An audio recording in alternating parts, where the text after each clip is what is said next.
廚房天花突然大面積剝落，批檔散落一地，大門牆身濕到裂開晒，仲有好多笪霉菌。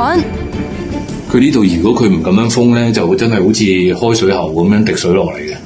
而家翻嚟見到成個屋企周圍好似落雨咁，周圍滴水。隔離左右，樓上樓下齊齊飽受滲水滋擾，有啲一入屋就落雨，有啲地板濕到翹起啊，連其他樓層嘅走廊位都無一幸免，成棟大廈有成10幾個單位都受到影響。呢度啊，直頭我驚火燭啊！滲水問題成因五花八門，可能係日久失修，或者裝修時候手工唔好。而今次求助嘅洪生，佢對於上年10月屋企出現嘅漏水問題，毫無頭緒之餘，仲搞到好心煩。一開始由走廊開始滴水，跟住之後開門入嚟呢，就少少有滴水，跟住再過半個月之後呢，11月嗰陣時廚房滴水。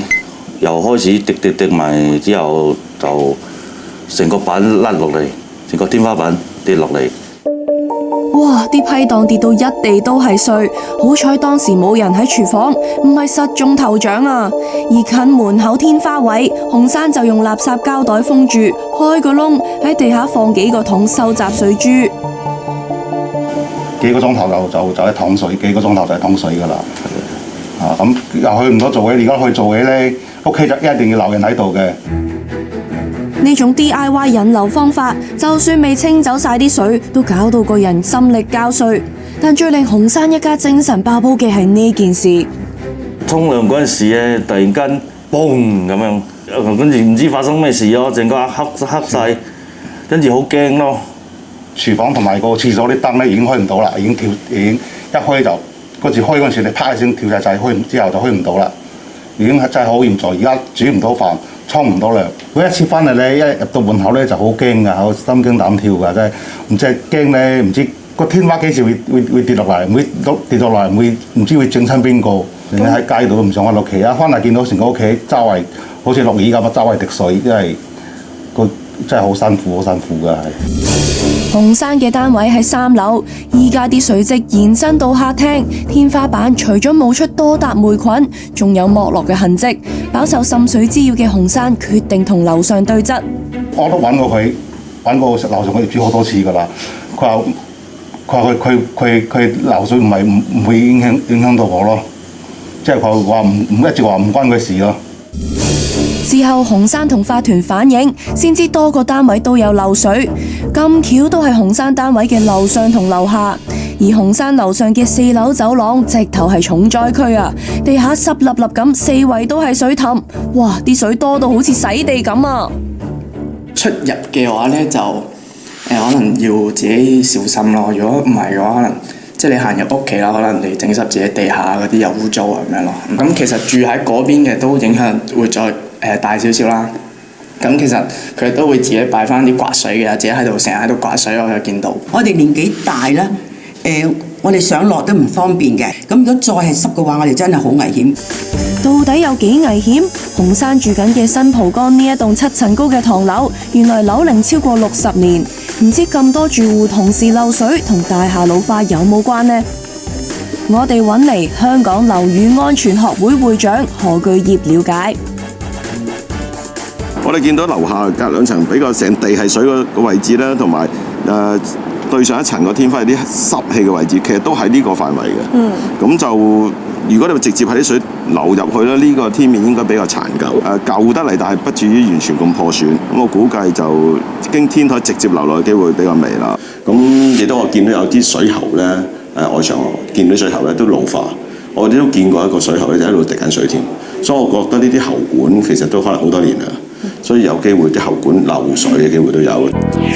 可誰沿住天台行返落7同6樓，呢2層嘅走廊同天花牆身都比較乾爽，排除咗天台漏水落7到6樓嘅可能性。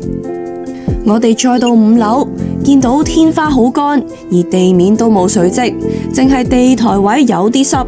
於是我哋落返4樓重災區睇一睇。冇見到啊！呢度有好多濕，哇！呢度越嚟越濕添，好深水，好誇張喎！呢啲水咧就相對清，冇乜異味嘅。長期滴水搞到地下積水，除咗容易滋生蚊蟲，電錶箱濕晒都好易引起漏電嘅風險。其實住喺樓下嘅洪生每日飽受滲水滋擾，單位仲適唔適合居住？呢個狀況佢哋唔適合再喺度住㗎啦，因為走廊嗰度滴水咁犀利啦，廚房亦都好大嘅影響啦，有啲裂痕都出現咗啦，甚至會滴水，跟住毛菌。其實最好等時間去處理翻啲源頭咧，其實短期佢係咪最好搬離？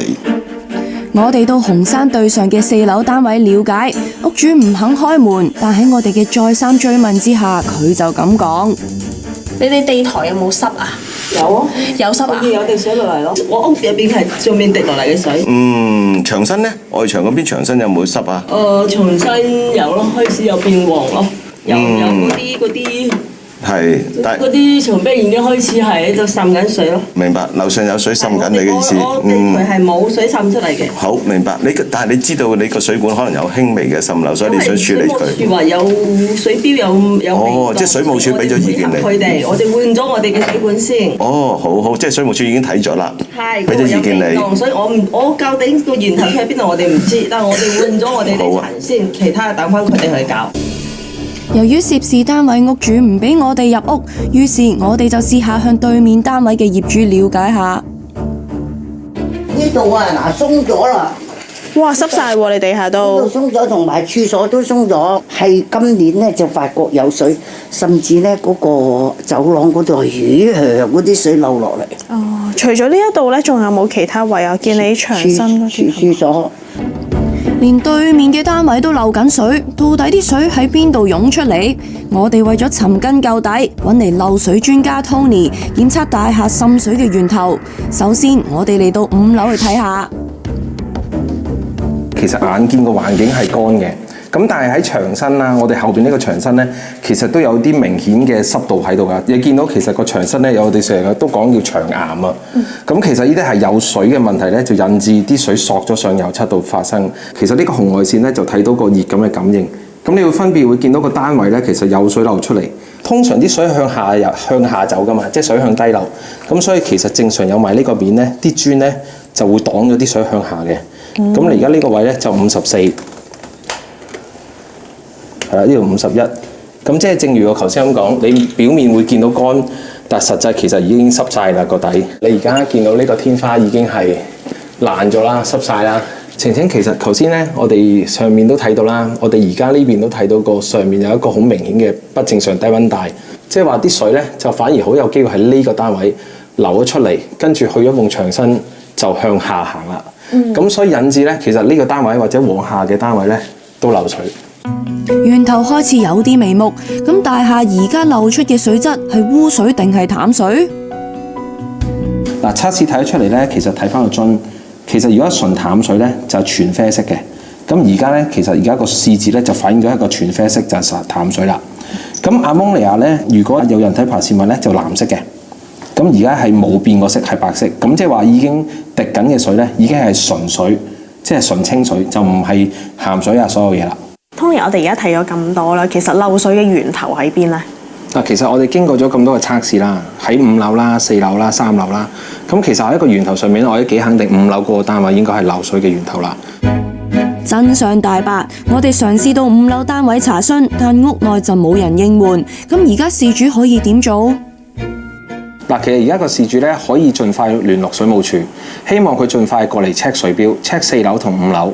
咁因為咧水錶後係個別單位負責啊嘛，咁如果發現到5樓嘅水錶咧喺冇用水嘅情況之下，水錶都識喐咧，咁啊正正有漏水啦。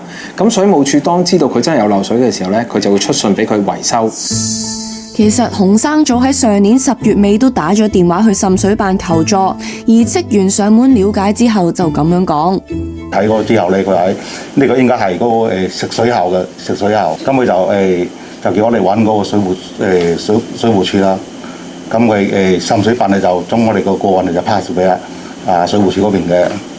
水務署嗰邊一直都處理唔到嘅，一直都佢哋會派人落嚟睇，但係一直都冇法庭主席同埋嗰啲公司咧，就幫我哋揾寫信去特首辦嗰度，揾個民政處，揾個水務處，好多部門都幫我哋揾過晒啦，但係都冇結果，都係咁樣。就事件，我哋去信水務署，回覆指本署多次派員到懷疑導致滲漏單位進行視察及水表流量測試，並於今年1月21日向 4F 其中一個滲漏單位發出維修通知書，有關維修已於2月13日完成。本署發現事件可能不單涉及水管滲漏，還有其他源頭。有關單位及位置目前仍有滲水，聯辦處仍在跟進中。本署會繼續協助調查，若發現有其他內部供水喉管出現滲漏，亦會即時跟進。